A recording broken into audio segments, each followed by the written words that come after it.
The S&P 500 and the Nasdaq advanced on Monday as artificial intelligence-related deal-making boosted investor sentiment, even as the U.S. government shutdown extended through its sixth day.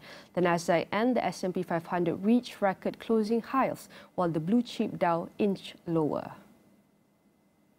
Chips took the lead after AMD said it would supply AI chips to OpenAI in a deal that could generate tens of billions of dollars in yearly revenue and would allow the ChatGPT creator to buy a stake of up to 10% in the chip maker.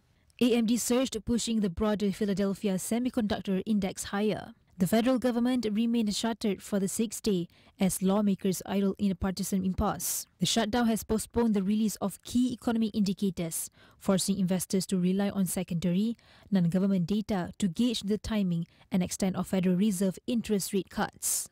Monetary policymakers have cautioned against rushing to lower the federal funds target rate as inflation remains high, while others believe signs of softness in the labor market merit rate cuts. Financial markets have priced in an all but certain 94.6% chance of a 25 basis point interest rate reduction at the conclusion of the Fed's October meeting.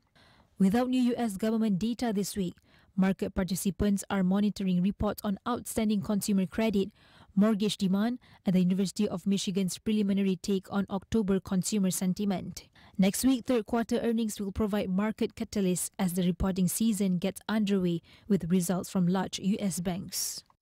Well, the government remains shut down and the market remains unconcerned with the government being shut down. And perhaps historically, there's a precedent for sharing that view, as historically markets have performed relatively well when the government has shut down. And in this case, I do think there is reason to have that optimism.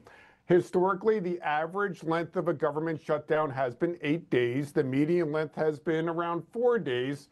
And the longest respective shutdown took place, ironically enough, during the first Trump administration, when Democrats and Republicans were going back and forth about funding the border wall between U.S. and Mexico. That shutdown lasted 35 days. Why is that number important? Well, from October 1st, if you take it out 35 days, that brings us to the next Federal Reserve meeting, which is scheduled to take place between October 28th and October 29th.